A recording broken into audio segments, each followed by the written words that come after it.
ডিব্ৰুগড়ৰ বান পৰিস্থিতি চহৰখনৰ গৰিষ্ঠ সংখ্যক এলেকা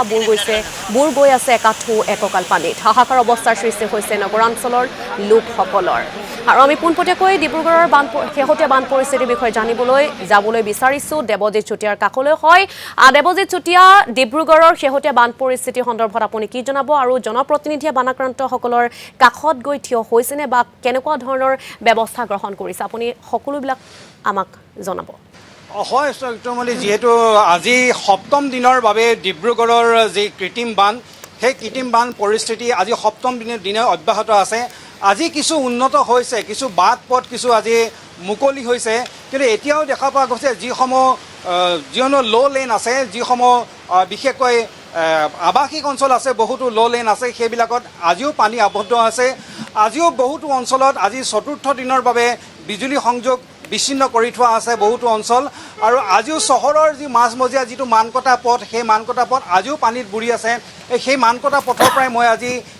আপোনালোকক দেখুৱাব বিচাৰিছোঁ আজিও ডিব্ৰুগড়ৰ চহৰত পানী আছে বিভিন্ন অঞ্চলত এতিয়াও পানী অব্যাহত আছে ৰাষ্ট্ৰীয় ঘাইপথ ৩৭ নম্বৰ ৰাষ্ট্ৰীয় ঘাইপথ যে গ্ৰেহেম বজাৰ অঞ্চল আছে সেই গ্ৰেহেম বজাৰ অঞ্চলত আজিও ঘাইপথৰ ওপৰত পানী আছে আজিও বহুতো ইয়াৰ যিসমূহ ব্যৱসায়ী প্ৰতিষ্ঠান বহু অঞ্চলত আজিও খুলিব পৰা নাই গতিকে ক'ব লাগিব কিছু উন্নত হৈছে আজি কালিৰ পৰা যিটো বৰষুণটো কমিছে বৰষুণ দিয়া নাই সেইবাবে কিছু উন্নত হৈছে ঠায়ে ঠায়ে কিছু পানী শুকাইছে কিছু বাট পথ মুকলি হৈছে কিন্তু এতিয়াও বহু অংশ দেখা পোৱা গৈছে যে কৃত্ৰিম বানৰ কবলত আছে বহুতো আৱাসিক অঞ্চল এতিয়াও কৃত্ৰিম বানৰ কবলত আছে আৰু বহুতো লোক এতিয়াও কৃত্ৰিম বানত আবদ্ধ হৈ আছে ইয়াৰ মাজতে দেখা গৈছে যে এই কৃত্ৰিম বানৰ যি পৰিস্থিতি সেই পৰিস্থিতিৰ পৰা উদ্ধাৰ কৰিবৰ বাবে ইতিমধ্যে প্ৰশাসনে বিভিন্ন ধৰণৰ আলোচনা বিলোচনা কৰিছে আৰু আজি যিহেতু কেন্দ্ৰীয় মন্ত্ৰী সৰ্বানন্দ সোণোৱাল ডিব্ৰুগড়লৈ আহি পাবহি আৰু আহি তেখেতে ইয়াত আলোচনা কৰিব যে এই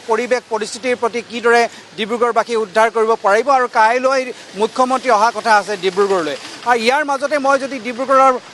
জাতিকাষৰীয়া অঞ্চলত কওঁ খোৱাং অঞ্চলত কালি যিহেতু দিহিঙৰ গৰা মথাউৰি ভাঙিছে সমান্তৰালভাৱে ইয়াৰ টেঙাখাটতো হাতীগন্ধাইত মথাউৰি ভাঙিছে আৰু সেই অঞ্চলত হাতীগন্ধাই অঞ্চল বা খোৱাং অঞ্চলৰ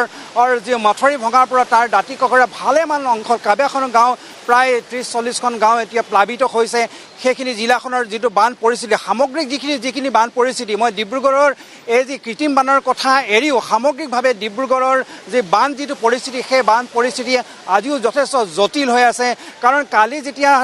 টেঙাখাট হাতীগন্ধা আৰু খোৱাঙত যেতিয়া মথাউৰি ছিগিল সেই অঞ্চলত আজিৰ পৰা যথেষ্টখিনি তাৰ লোকসকলে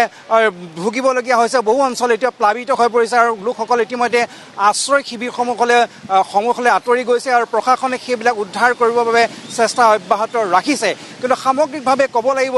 ডিব্ৰুগড়ৰ যি কৃত্ৰিম বান সেই কৃত্ৰিম বানৰ পৰিস্থিতি আজি কিছু দেৱজিৎ চুটিয়া আপুনি ডিব্ৰুগড়ৰ শেহতীয়া বান পৰিস্থিতিৰ বিষয়ে আমাক জনোৱাৰ বাবে বা তথ্য দেখুৱাৰ বাবে আপোনাক ধন্যবাদ জনাইছোঁ এই মুহূৰ্তত